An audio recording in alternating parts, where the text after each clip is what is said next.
News मिले हैं सब तरफ से।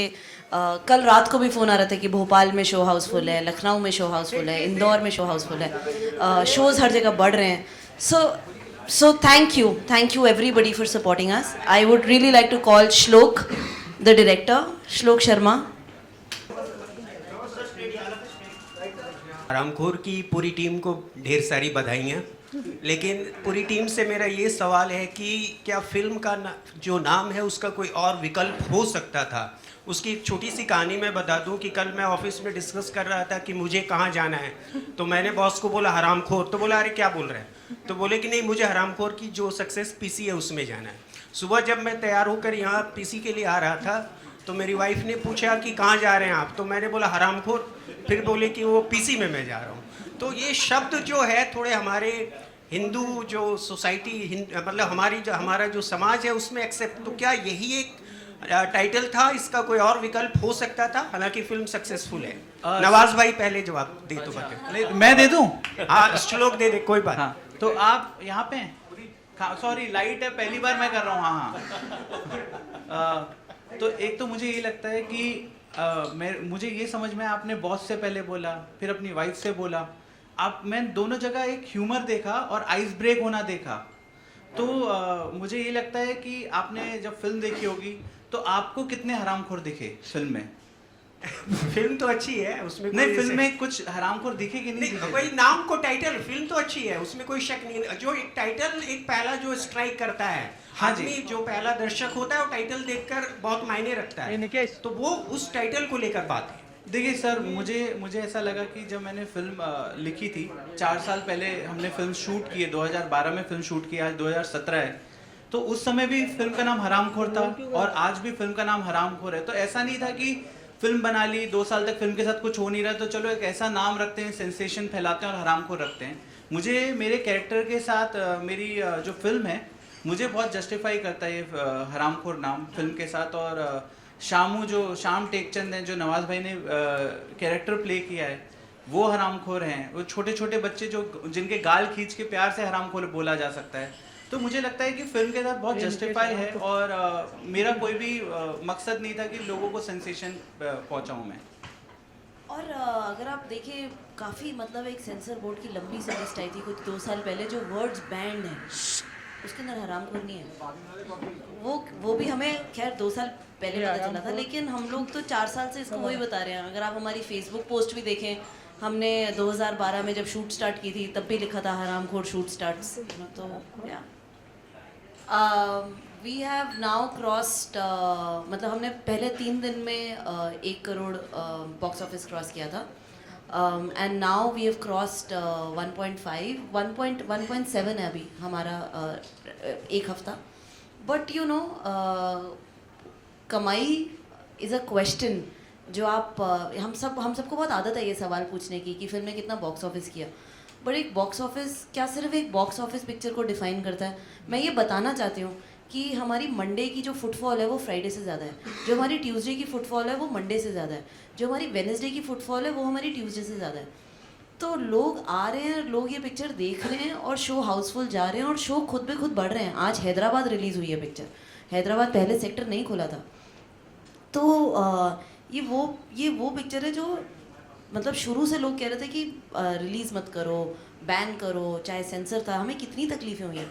आज हम आए और बिकॉज ये जिस बजट में बनी है और जो सबने सहारा दिया है ये फिल्म बनाने के लिए, एंड जिस तरह से ये पिक्चर आपस में बनी है, हमने जो अपने डिजिटल सेल्स कर ली उससे हम अपने पैसे पूरे कमा चुके हैं। तो ये सबका सब प्रॉफिट है, यू नो। सो क्वेश्चन ये नहीं कि पिक्चर कितना कमा रही है, क्योंकि जो पिक्चर 3000 स्क्रीन पर आएगी, 4000 स्क्रीन पर आएगी और अगर उसमें 5-10% फुटफॉल है तो उसका वो 10% भी 5 करोड़ होगा। लेकिन अगर हमारी फिल्म में 20% फुटफॉल है तो वो 20% 40 लाख होगा, क्योंकि हम लोग 200 सिनेमा में आए हैं। और अगर आज आप हमसे पूछोगे 250 सिनेमा में, अगर आज हमसे पूछोगे कितना बॉक्स ऑफिस हुआ, तो 40 लाख एक दिन में is not exciting figure for you, मतलब, but it is huge for us, क्योंकि हमारी परसेंटेज ऑफ ऑक्यूपेंसी बहुत ज़्यादा है देन एनीथिंग एल्स।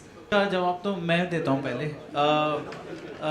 एक तो हमारे पास बहुत अच्छे एक्टर हैं, नवाज भाई हैं, श्वेता हैं, और मुझे ऐसे ही लगा कि हम लोग ने पहले 25 दिन का स्केड्यूल बनाया था और जब हमने शूटिंग स्टार्ट की तो हमारी जो शूटिंग है वो बहुत, मैं सिर्फ 2 टेक या 3 टेक से ज़्यादा लेता नहीं हूँ। मुझे ऐसा लगता है कि आप जब आपको अगर पॉजेज याद हो जाएं और आपको पता हो कि आपका जो एक्टर है कहाँ पे खड़ा होने वाला है जाके, सो एक करप्शन आ जाता है और कैमरा बहुत जल्दी पकड़ लेता है।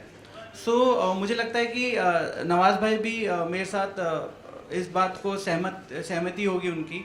ऑफ कोर्स एक ट्रेंड एक्टर अलग ही बात होती है, बट मुझे ऐसा लगा कि अगर हम फर्स्ट और 2 टेक्स में परफॉर्मेंस दे पा रहे हैं तो मैं पुश नहीं करता था। अगर मेरे कुछ शॉट्स हैं जहाँ पे एक पॉइंट पे चप्पल निकल गई तो चप्पल निकल गई उस कैरेक्टर के पैर से, ज़रूरी नहीं कि मैं दोबारा शॉट लूँगा और बोलूँगा यार एक बार और दे, पूरी चप्पल पहन के ही जाना। तो वो जो छोटे छोटे न्यूएंसेस हैं वो फिल्म में भी अच्छे लगते हैं और वो रियल लगती है फिल्म, ऐसा नहीं लगता कि स्टेज है फिल्म। और वो चीज़ जब 2-2 टेक लेंगे तो जल्दी शूट होगा, तो पहले 18 दिन में ख़त्म होने वाली थी, फिर फाइनली 16 दिन में फिल्म ख़त्म हुई। और ऑफ कोर्स बहुत सपोर्ट है एक्टर्स का, क्योंकि वो स्क्रीन पे वो दिखते, मैं नहीं। Of course her film special होती है और ये स्पेशल इस मायने में है क्योंकि इसका जो प्रोसेस था एज एन एक्टर, क्योंकि मैं एक्टर हूँ तो मुझे प्रोसेस बहुत इंस्पायर करती है किसी भी फिल्म की। और मुझे ये उम्मीद थी कि जब हम लोग शूट करने जाएंगे तो बहुत ही ऑर्गेनिकली हम लोग शूट करेंगे इसको, मतलब इम्प्रोवाइज़ करेंगे सीन की रिहर्सल करके, और बहुत ही सेट पे जो प्रोसेस थी उससे मैं बहुत ही, जो श्लोक की प्रोसेस थी उससे मैं बहुत ही इंस्पायर था और मुझे मालूम था कि इसी तरीके से शूट होगी भाई, क्योंकि मैं श्लोक को पहले से जानता था as a director. I think मेरे लिए बहुत ज़रूरी है कि एज एन एक्टर अपने आप को ज़िंदा रखना, पहले तो कि वो एक्टर कहीं जाना नहीं चाहिए, क्योंकि जो आप संजो के लेके आते हैं बहुत मेहनत करके, और वो कभी कभी क्या होता है कि चकाचौंध में वो मिस होने लगता है। तो मैं इस तरह की फिल्म करके उस एक्टर को अपने वो खोने नहीं देना चाहता हूँ एक्चुअली। तो इसलिए मेरे लिए बहुत ज़रूरी है एज एन एक्टर इस तरह की फिल्म करना, हरामखोर जैसी फिल्म करना। और जब एक्टर, जैसे मैंने पहले भी कहा था कि एक्टर जब कैमरे के सामने होता है ना, तो उसके सामने वो ये सोच के एक्टिंग नहीं कर रहा होता है कि बड़े बजट की या छोटे बजट की फिल्म है। तो आई थिंक जो प्रोसेस है वो आपको जैसे एक पतंग की थी मैंने, एक हरामखोर है, ये जो 2-3 फिल्में ऐसी हैं मेरी लाइफ में जिन्होंने मुझे बहुत कुछ दिया है एक्चुअली एज एन एक्टर। जब ये पिक्चर स्टार्ट हुई थी तो सबका ये था कि हम ये पिक्चर बेचने के बाद फिर पैसे कमाएंगे। तो everybody is a profit shareholder, including our DOP, including our editors, including music, everybody has a small part in this thing, and of course above and beyond Nawaz भाई।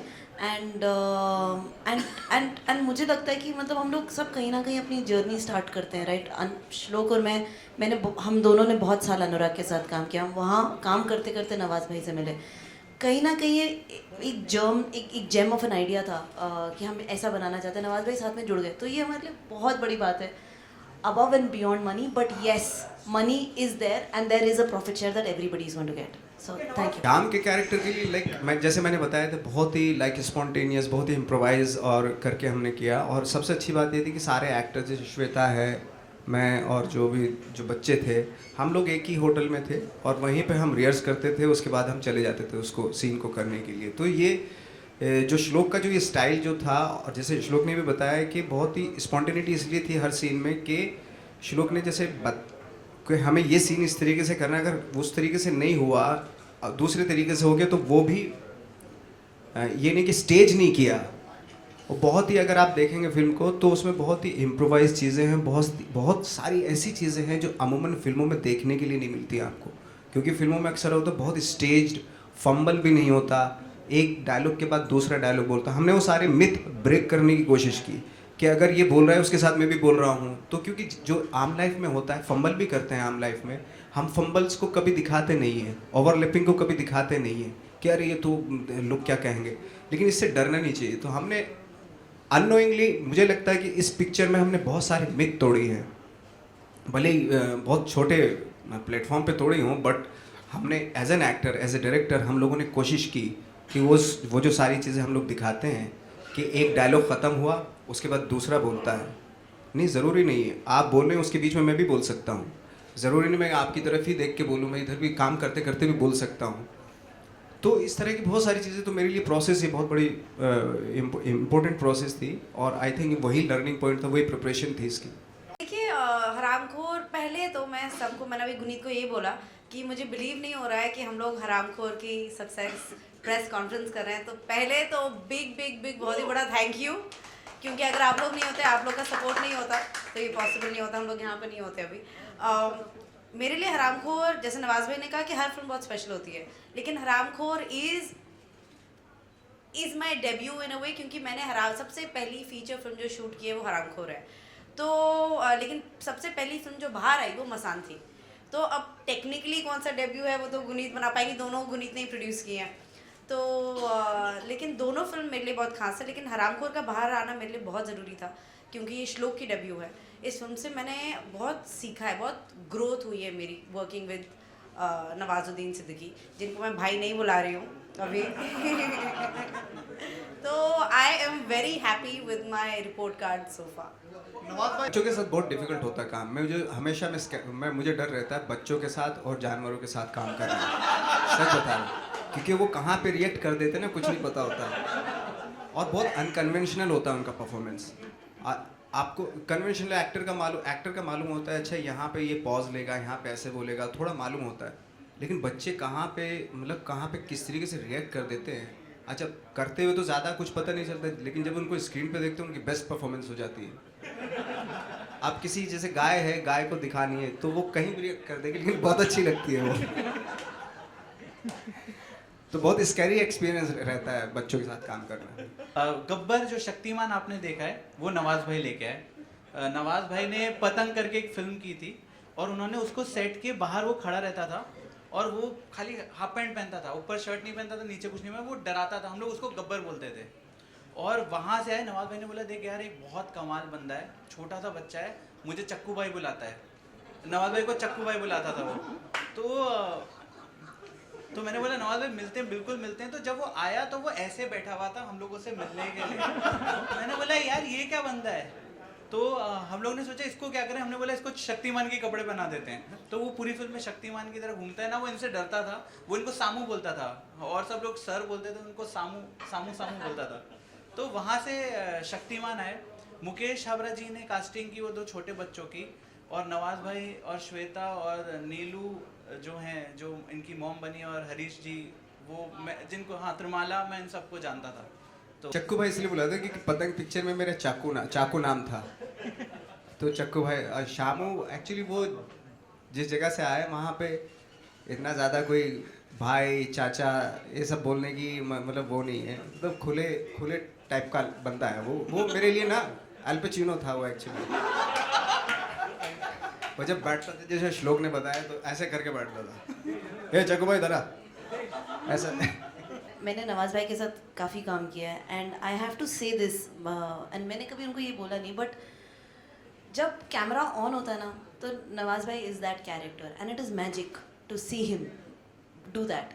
और जैसे कैमरा ऑफ होता है ना, ऑफ टेक, आपको ढूंढना पड़ता है कि कहाँ गए, कहाँ गए वो, कहीं मतलब क्राउड में, मतलब हम। और जैसे ही कैमरा ऑन होता है बिकम्स दैट, चाहे वो हरामखोर, चाहे वो मॉनसून शूटआउट, चाहे वो गैंग्स ऑफ वासेपुर, चाहे हमने जितना भी काम किया ना, तो टू बी दैट पर्सन जो सब में घुल मिल जाता है, जो इतना ईज कि कोई उनको ऐसे बोल सकता है ऑन द सेट, कोई ऐसे बात कर सकता है, is a gift, you know. And सबको लगता है कि ये हमारे अपने, और हम जाकर इनसे ऐसे बात कर सकते हैं। तो सेट पर हमेशा ये माहौल होता है कि मतलब हर कोई छोटे बच्चा भी आकर अरे ऐसे बात कर सकता है, because he allows it, you know.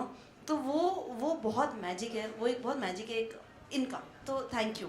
Nawaz भाई है, इतना कोई खास सीन नहीं, लेकिन यार क्या सीन करता है बंदा, माय गॉड। और वही उससे भी बढ़िया सीन, जैसे ये हिट फिल्म में भी होता है, हिट फिल्म हो जाती है ना, उसमें सारी परफॉर्मेंस की सब एप्रिसिएशन होता है। फिल्म फ्लॉप हो जाए, कितनी दुनिया की सबसे अच्छी एक्टिंग कर दो, मैं डिनेरो को ब्रांडो को आके भी करवा लूँ, लेकिन फिल्म फ्लॉप हो जाए तो वो बोले यार क्या कुछ नहीं है सब। और एक बात और बोली थी आपने कि शाहरुख खान कई बार टेक देते हैं, लेकिन सलमान भाई सिर्फ एक बार आते हैं और एक ही टेक में वो फिनिश कर जाते हैं। नहीं, कई बार नहीं देते वो टेक, वो भी एक ही टेक में ओके कर देते हैं।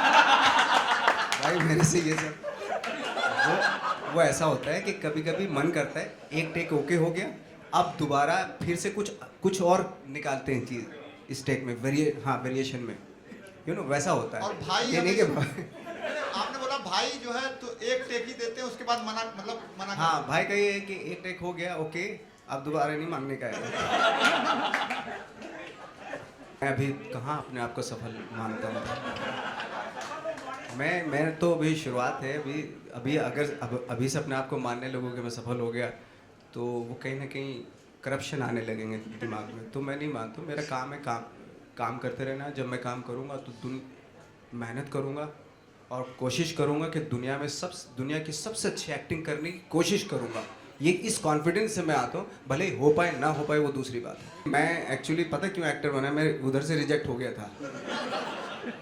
तो मैंने कहा कोई ऐसा डिपार्टमेंट करते हैं जहाँ अपनी जो अंदर की वो पूरी भी हो जाए और ऐसा भी लगे कि लड़की पट भी गई। तो फिल्मों में ऐसे ही होता है ना कि प्यार भी, रोमांस हो रहा है, और रोमांस में मैं महसूस करने लगता हूँ कि वहाँ पे तो रियल लाइफ में तो हुआ नहीं था, मैंने चलो यहाँ हो गया, भले चाहे फिल्म में हुआ हो तो अच्छा है, ठीक है। एक तो ये मेरी पहली फिल्म थी जो मैंने साइन की थी, और इससे पहले मैंने 2-3 फिल्म की, पर ये जो इसके साथ एक अलग लेवल ऑफ अटैचमेंट था, क्योंकि श्वेता की, श्लोक की और मेरी पहली फिल्म थी। तो ये मैंने फिल्म देखी तो ये बहुत ही इमोशनली आई वाज टच्ड। तो इसके बाद हम बहुत ही इसकी रिलीज़ में लग गए थे, सभी एक तरह से जुट गए थे कि किसी तरह ये रिलीज़ हो जाए। और ये गाना और जैसे कि फिल्म एक स्मॉल लेवल पर जैसे भी सक्सेसफुल हुई है, तो गाना भी ऐसे ही कई लोगों तक पहुंचा, और जिनको पहुंचा है उनको बहुत अच्छा लगा। तो इसमें ये नहीं है कि 10 मिलियन व्यूज़ हो गए, 20 मिलियन हो गए, बट इसमें आपको बहुत सेटिस्फैक्शन मिली कि आपने एक ऐसा गाना बनाया और ऐसी फिल्म में गाने का मौका मिला। तो इससे मुझे बहुत ही खुशी मिली ऐसी टीम के साथ जुड़कर। बेरंग ख्यालों के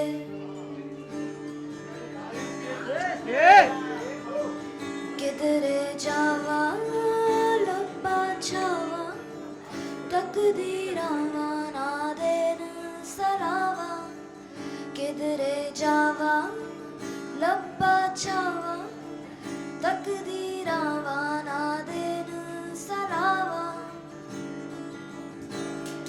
मुड़ घर को तू जा। खाली कर, सुनीला पण सांग.